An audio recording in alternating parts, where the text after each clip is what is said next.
Hi hello ನಮಸ್ತೆ welcome back to my channel Soumya Nitesh. Hope ನೀವೆಲ್ಲ ಚೆನ್ನಾಗಿದ್ದೀರಾ ಅನ್ಕೋತೀನಿ. ನಾನು ಕೂಡ ಚೆನ್ನಾಗಿದ್ದೀನಿ. ಬನ್ನಿ ಇವತ್ತಿನ ಲಾಗ್ ಶುರು ಮಾಡೋಣ. ಬನ್ನಿ ಹಸಿ ಅಲಸಂದೆ ಕಾಳು ಸಾರು ಮಾಡೋಕ್ಕೆ ಎಲ್ಲ ರೆಡಿ ಮಾಡ್ಕೊಳ್ಳೋಣ. ಈಗ ಫಸ್ಟಿಗೆ ನಾನು ತೆಂಗಿನಕಾಯಿ ತುರ್ಕೊತಾ ಇದ್ದೀನಿ.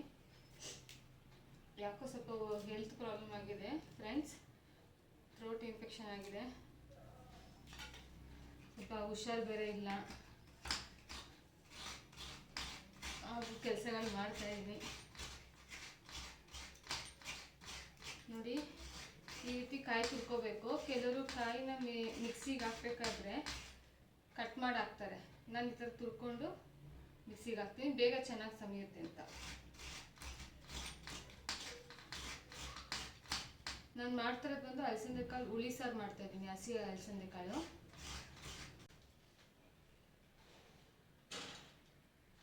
ತೆಂಗಿನಕಾಯಿ ರೇಟ್ ಜಾಸ್ತಿ ಆಗಿದೆ ಫ್ರೆಂಡ್ಸ್, ಯಾರು ವೇಸ್ಟ್ ಮಾಡಬೇಡಿ. ತೆಂಗಿನಕಾಯಿ ಎಷ್ಟು ಬೇಕು ಅಷ್ಟು ಮಾತ್ರ ಯೂಸ್ ಮಾಡಿ. ಒಂದು ಚಿಕ್ಕ ಸ್ಮಾಲ್ ತೆಂಗಿನಕಾಯಿಗೆ 45 ರೂಪೀಸ್ ಆಗಿದೆ. ಕೆಲವರು ತೂಕ ಮಾಡಿ ಕೆಜಿ ಲೆಕ್ಕದಲ್ಲಿ ಮಾರ್ತಾ ಇದ್ದಾರೆ. ಬಟ್ ಈಗ ತೆಂಗಿನಕಾಯಿಗೆ ತುಂಬ ವ್ಯಾಲ್ಯೂ ಇದೆ ಮತ್ತು ಒಳ್ಳೆ ಡಿಮ್ಯಾಂಡ್ ಕೂಡ ಇದೆ. ಯಾರೆಲ್ಲ ತೆಂಗಿನ ತೋಟ ಇಟ್ಕೊಂಡಿದ್ದಾರೆ ಅವ್ರಿಗೆ ಬಂಪರ್ ಆಫರ್ ಅಂತಲೇ ಹೇಳ್ಬೋದು. ಫ್ರೆಂಡ್ಸ್, ನಾನೀಗ 4 ಈರುಳ್ಳಿ ತೊಗೊಂಡಿದ್ದೀನಿ. ಸಾಂಬಾರಿಗೆ ಸಣ್ಣ ಈರುಳ್ಳಿ ತೊಗೊಂಡಿರೋದು ನಾನು. ಅದನ್ನೆಲ್ಲ ಸಿಪ್ಪೆ ಎಲ್ಲ ತೆಗಿತಾ ಇದ್ದೀನಿ ನೋಡಿ ಫ್ರೆಂಡ್ಸ್. ಇವಾಗ ಒಂದು 4 ಟೊಮೆಟೊ ತೊಗೊಂಡಿದ್ದೀನಿ. 4 ಟೊಮೆಟೊ ಮತ್ತು 4 ಈರುಳ್ಳಿ ತೊಗೊಂಡಿದ್ದೆ. ಈರುಳ್ಳಿ ಸಣ್ಣ ಈರುಳ್ಳಿ. ಈಗ ಟೊಮೆಟೊನ ಚೆನ್ನಾಗಿ ವಾಶ್ ಮಾಡ್ಕೊಳ್ಳಿ ಫ್ರೆಂಡ್ಸ್ ನೀರಿನಲ್ಲಿ. ಈ ಥರ ವಾಶ್ ಮಾಡ್ಕೊಂಡ್ಮೇಲೆ ನೀವು ಟೊಮೆಟೊ ಹಿಂದೆಗಡೆ ಇರೋವಂಥ ಬ್ಲ್ಯಾಕ್ ಕಲರ್ನ ತೊಟ್ಟು ಕಟ್ ಮಾಡ್ಕೊಳ್ಳಿ.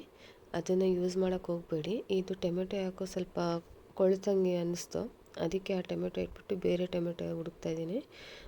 ಓಕೆ, ಈಗ ಟೊಮೆಟೊ ಇದನ್ನು ಕಟ್ ಮಾಡ್ಕೊಳ್ಳೋಣ. ಸಣ್ಣದಾಗಿ ಕಟ್ ಮಾಡ್ಕೊಳ್ಳಿ ಫ್ರೆಂಡ್ಸ್. ನನಗೆ ಈ ರೀತಿ ಕೆಳಗಡೆ ಕೂತ್ಕೊಂಡೆ ತರಕಾರಿಗಳನ್ನ ಕಟ್ ಮಾಡಿ ಅಭ್ಯಾಸ, ಸೊ ಅದರಿಂದ ನಾನು ಕೆಳಗೆ ಕೂತಿದ್ದೀನಿ. ನೆಕ್ಸ್ಟ್ 2 ಆಲೂಗಡ್ಡೆ ತೊಗೊಂಡಿದ್ದೀನಿ, ಅದನ್ನು ಸಣ್ಣದಾಗಿ ಕಟ್ ಮಾಡಿಕೊಂಡು ನೀರೊಳಗೆ ಹಾಕ್ಕೊಳ್ಳಿ.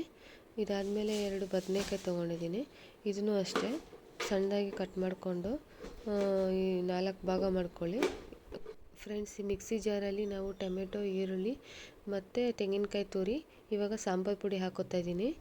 ಈ ರೀತಿ ಹಾಕ್ಕೊಂಡು ಸ್ವಲ್ಪ ನೀರು ಆ್ಯಡ್ ಮಾಡ್ಕೊಳ್ಳಿ, ಯಾಕಂದರೆ ಅದು ಪೇಸ್ಟ್ ಮಾಡ್ಕೋಬೇಕಲ್ಲ ಈಗ, ಅದಕ್ಕೋಸ್ಕರ. ಇವಾಗ ಮಿಕ್ಸಿ ಆನ್ ಮಾಡ್ಕೋತಾ ಇದ್ದೀನಿ. ಇವಾಗ ರುಬ್ಕೊಳ್ಳಿ ಫ್ರೆಂಡ್ಸ್. ನೀವು ರುಬ್ಕೋಬೇಕು. ಮತ್ತೆ ಏನಾದ್ರು ಪೇಸ್ಟ್ ಆಗಿಲ್ಲ ಅಂದರೆ ಆಫ್ ಮಾಡಿಕೊಂಡು ಮತ್ತೆ ನೋಡಿಕೊಂಡು ಆನ್ ಮಾಡ್ಕೊಳ್ಳಿ. ಮತ್ತೆ ನಾನು ಆನ್ ಮಾಡ್ಕೊಳ್ತಾ ಇದ್ದೀನಿ ನೋಡಿ ಫ್ರೆಂಡ್. ಆಗಿದೆ, ನೋಡ್ಕೊತಾ ಇದ್ದೀನಿ. ಈಗ ಆಫ್ ಮಾಡ್ಕೊಳ್ಳೋಣ. ಈಗ ನೆಕ್ಸ್ಟು ಸಾಂಬಾರು ಮಾಡೋಕ್ಕೆ ರೆಡಿ ಮಾಡೋಣ ಫ್ರೆಂಡ್ಸ್. ಈಗ ಹಸಿ ಅಲಸಂದೆ ಕಾಳನ್ನ ಒಂದು ಬೌಲಿಗೆ ಹಾಕೋತಾ ಇದ್ದೀನಿ. ಈ ರೀತಿ ಹಾಕ್ಕೊಂಡು ನೀರಿನಲ್ಲಿ 1-2 ಸಲ ಅದು ಚೆನ್ನಾಗಿ ವಾಶ್ ಮಾಡ್ಕೋತಾ ಇದ್ದೀನಿ. ಇವಾಗ ಇದು ಸಾಂಬಾರಿಗೆ ರೆಡಿ ಮಾಡೋಣ. ಗ್ಯಾಸ್ ಆನ್ ಮಾಡಿಕೊಂಡೆ, ಒಂದು ಕುಕ್ಕರಲ್ಲಿ ಇಟ್ಕೊಂಡಿದ್ದೀನಿ. ನಾನು ಕುಕ್ಕರಲ್ಲೇ ಈಗ ಸಾಂಬಾರು ಮಾಡೋದು. ಈಗ ಒಗ್ಗರಣೆಗೆ ರೆಡಿ ಮಾಡ್ಕೋಬೇಕು.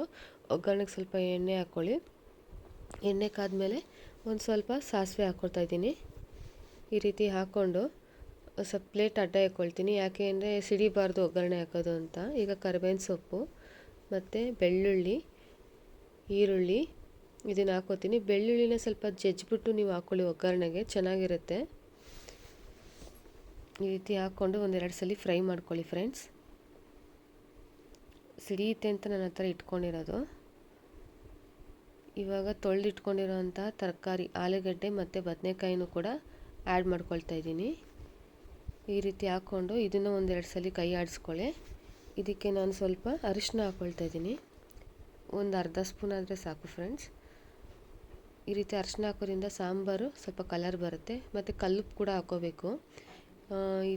ಕಲ್ಲುಪ್ಪು ಹಾಕಬೇಕು, ಯಾಕಂದರೆ ಅದು ಸ್ವಲ್ಪ ತರಕಾರಿ ಎಲ್ಲ ಉಪ್ಪಿನಂಶ ಇಟ್ಕೋಬೇಕು, ಅದಕ್ಕೋಸ್ಕರ. ಈಗ ತೊಳೆದಿಟ್ಕೊಂಡಿರುವಂತಹ ಅಲಸಂದೆ ಕಾಳು ಕೂಡ ಆ್ಯಡ್ ಮಾಡ್ಕೊಳ್ತಾ ಇದ್ದೀನಿ. ಈಗ ಮತ್ತೆ ಕೈ ಆಡಿಸ್ಕೊಳ್ಳಿ. ಇವಾಗ ನಾನೇನು ರುಬ್ಬಿದ್ನಲ್ಲ, ಇದು ಮಸಾಲೆ ಕೂಡ ಹಾಕ್ಕೊಳ್ತಾ ಇದ್ದೀನಿ. ಇವಾಗ ಈ ರೀತಿ ಹಾಕ್ಕೊಳ್ಳಿ ಫ್ರೆಂಡ್. ಈ ರೀತಿ ಮಸಾಲೆ ಹಾಕ್ಕೊಂಡಿದ್ಮೇಲೆ ಅದಕ್ಕೆ ಅದೇ ಪಾತ್ರೆಗೆ ಇನ್ನೊಂದು ಸ್ವಲ್ಪ ನೀರು ಹಾಕ್ಕೊಂಡು ನೀವು ಹಾಕ್ಕೊಳ್ಳಿ, ವೇಸ್ಟ್ ಮಾಡಬೇಡಿ. ಈಗ ಕುಕ್ಕರ್ಗೆಲ್ಲ ಹಾಕ್ಕೊಂಡಿದ್ದ ತಕ್ಷಣ ಫೈನಲಿ ಇನ್ನೊಂದು ಸಲ ನಾನು ಮಿಕ್ಸ್ ಕೊಡ್ತಾಯಿದ್ದೀನಿ, ನೋಡ್ತಾ ಇರ್ಬೋದು ನೀವು. ಈ ರೀತಿ ತಿರುಗಿಸ್ಕೊಳ್ಳಿ. ಇನ್ನೊಂದು ಕುಕ್ಕರಲ್ಲಿ ನನ್ನ ಮಗಳಿಗೆ ವೈಟ್ ರೈಸ್ ಇಟ್ಕೊಂಡಿದ್ದೀನಿ, ಯಾಕಂದರೆ ಇನ್ನೇನು ಸ್ಕೂಲಿಂದ ಬರೋ ಟೈಮ್ ಆಯಿತು. ಈಗ ನೀವು ಸಾಂಬಾರಿಗೆ ಯಾವ ಪ್ರಮಾಣದಲ್ಲಿ ಬೇಕೋ ಆ ಪ್ರಮಾಣದಲ್ಲಿ ನೀವು ನೀರನ್ನ ಆ್ಯಡ್ ಮಾಡ್ಕೋಬೇಕಾಗತ್ತೆ. ನಾನು ಸ್ವಲ್ಪ ಯಾವಾಗಲೂ ಗಟ್ಟಿಯಾಗೇ ಇರಲಿ ಅಂತ ನಾನು ನೀರು ಕಡಿಮೆ ಹಾಕ್ಕೋತಾ ಇದ್ದೀನಿ. ಇವಾಗ ಎರಡೂ ಕಡೆಯೂ ಕುಕ್ಕರ್ ಇಟ್ಟಿದ್ದೀವಿ. ಒಂದು ಅನ್ನ ಇದೆ, ಇನ್ನೊಂದರಲ್ಲಿ ದೊಡ್ಡದರಲ್ಲಿ ಸಾಂಬಾರಿದೆ. ಈಗ ಸಾಂಬಾರಿಗೆ 1 ವಿಜಿಲ್ ಆದರೆ ಸಾಕು, ಆಗಿದೆ. ಆಫ್ ಮಾಡ್ತಾಯಿದ್ದೀನಿ. ಸೊ ಅಟ್ ಎ ಟೈಮ್ ಎರಡೂ ಕಡೆಯೂ ಕುಕ್ಕರ್ ಕೂಗ್ತಾ ಇರೋದ್ರಿಂದ ಸ್ವಲ್ಪ ಕನ್ಫ್ಯೂಷನ್ ಆಗ್ತಾಯಿದೆ ನನಗೆ. ಸಾಂಬಾರು ಆಯಿತು. ಇವಾಗ ಕುಕ್ಕರ್ಗೆ ಇವಾಗ ರೈಸ್ ಇಟ್ಟಿದ್ದೀನಲ್ಲ ಅದು ಕೂಡ ಆಗಿದೆ, ಅದನ್ನು ಆಫ್ ಮಾಡ್ಕೊಳ್ತಾ ಇದ್ದೀನಿ. ಬನ್ನಿ ಫ್ರೆಂಡ್ಸ್, ಈಗ ನಿಮ್ಮನ್ನು ಟೆರೆಸ್ ಮೇಲೆ ಕರ್ಕೊಂಡು ಹೋಗ್ತೀನಿ. ನೋಡಿ, ಮಧ್ಯಾಹ್ನ 1 ಗಂಟೆಲಿ ನಾನು ಬಟ್ಟೆ ವಾಶ್ ಮಾಡಿ ಹಾಕಿತ್ತು. ಈಗ ಸುಮಾರು ಒಂದು 5:30 ಆಗಿದೆ. ತುಂಬ ಬೇಗನೆ ಬಟ್ಟೆ ಎಲ್ಲ ಡ್ರೈ ಆಗಿದೆ. ಯಾಕಂದರೆ ನೋಡಿ, ಸೂರ್ಯನ ಕಿರಣ ಯಾವ ರೀತಿ ಬೀಳ್ತಾ ಇದೆ. ಇಷ್ಟು 5:30 ಆದರೂ ಕೂಡ ಮೇಲ್ಗಡೆ ಇನ್ನೂ ಬಿಸಿಲು ಕೂಡ ಹಾಗೇ ಇದೆ. ಸೊ ಬೇಗನೆ ಒಣಗಿದೆ ಬಟ್ಟೆಗಳೆಲ್ಲ. ಎತ್ಕೊಂಡೆ ನಾನೀಗ.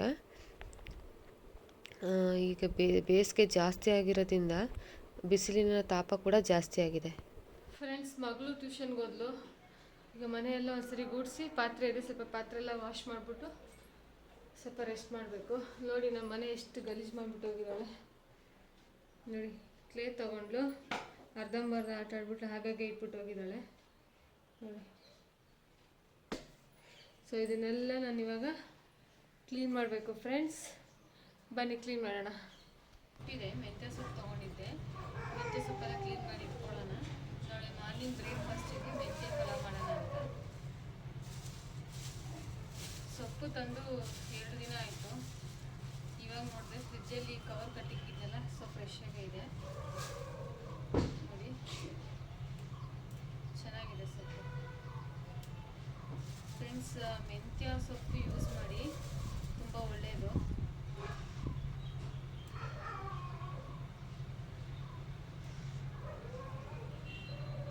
ಫ್ರೆಂಡ್ಸ್, ಈಗ ಸ್ವಲ್ಪ ಸೊಪ್ಪು ಮತ್ತು ತರಕಾರಿ ರೇಟೆಲ್ಲ ಕಡಿಮೆ ಆಗಿದೆ. ಈ ಟೈಮಲ್ಲಿ ಸೊಪ್ಪೆಲ್ಲ ಚೆನ್ನಾಗಿ ತಿನ್ನಿ ಫ್ರೆಂಡ್ಸ್, ಯಾಕಂದರೆ ಕಬ್ಬಿಣಾಂಶ ಇರುತ್ತೆ ಸೊಪ್ಪಿನಲ್ಲಿ. ಇದೆಲ್ಲ ನಮ್ಮ ದೇಹಕ್ಕೆ ತುಂಬ ಒಳ್ಳೆಯದು ಫ್ರೆಂಡ್ಸ್. ನೋಡಿ, ನನಗೆ ಥ್ರೋಟ್ ಬೇರೆ ಇನ್ಫೆಕ್ಷನ್ ಆಗಿದೆ, ಮಾತಾಡೋಕ್ಕೂ ಆಗ್ತಾಯಿಲ್ಲ, ಸ್ವಲ್ಪ ಪ್ರಾಬ್ಲಮ್ ಆಗಿದೆ. ಆದರೂ ಕಷ್ಟಪಟ್ಟು ಮಾತಾಡ್ಕೊತಾ ಇದ್ದೀನಿ ನೋಡಿ. ಈ ರೀತಿ ಸಣ್ಣದಾಗಿ ಕಟ್ ಮಾಡ್ಕೊಳ್ಬೇಕು ಕೈನಲ್ಲೇ. ಕಡ್ಡಿನೆಲ್ಲ ಹಾಕಕ್ಕೆ ಹೋಗ್ಬಿಡಿ, ಚೆನ್ನಾಗಿರೋದಿಲ್ಲ ಮೆಂತ್ಯ ಪಲಾವ್ಗೆ. ಈ ರೀತಿ ಸಣ್ಣದಾಗಿ ಕಟ್ ಮಾಡಿಕೊಂಡು ಸೊಪ್ಪನ್ನೆಲ್ಲ ಒಂದು ಕವರ್ಗೆ ಹಾಕಿಟ್ಕೊಳ್ಳಿ. ಅದನ್ನು ಮತ್ತೆ ನೀವು ಇನ್ನೊಂದು ಸರಿ ಸೋಸ್ಕೊಂಡು ಪಲಾವ್ ಮಾಡೋ ಟೈಮಲ್ಲಿ ಯೂಸ್ ಮಾಡ್ಕೊಳ್ಳಿ ಫ್ರೆಂಡ್ಸ್. ಯಾರೆಲ್ಲ ಹೊಸದಾಗಿ ನನ್ನ ಚಾನಲ್ನ ನೋಡ್ತಾ ಇದ್ದೀರೋ, ಇನ್ನೂ ಸಬ್ಸ್ಕ್ರೈಬ್ ಆಗಿಲ್ಲ ಅಂದರೆ ದಯವಿಟ್ಟು ಸಬ್ಸ್ಕ್ರೈಬ್ ಮಾಡ್ಕೊಳ್ಳಿ ಫ್ರೆಂಡ್ಸ್. ಆ್ಯಂಡ್ ನಿಮ್ಮ ಫ್ಯಾಮಿಲಿ ರಿಲೇಟಿವ್ಸ್ಗೆಲ್ಲ ಶೇರ್ ಮಾಡಿ. ಆ್ಯಂಡ್ ಇವತ್ತಿನ ಲಾಗ್ ನಿಮ್ಮೆಲ್ರಿಗೂ ಇಷ್ಟ ಆಗಿದೆ ಅನ್ಕೋತೀನಿ ಫ್ರೆಂಡ್ಸ್. ಮತ್ತೆ ನಿಮ್ಮನ್ನ ಹೊಸ ಲಾಗ್ನಲ್ಲಿ ಮೀಟ್ ಮಾಡ್ತೀನಿ. ಪ್ಲೀಸ್ ಲೈಕ್ ಮಾಡಿ, ಶೇರ್ ಮಾಡಿ, ಸಬ್ಸ್ಕ್ರೈಬ್ ಮಾಡಿ. Thank you.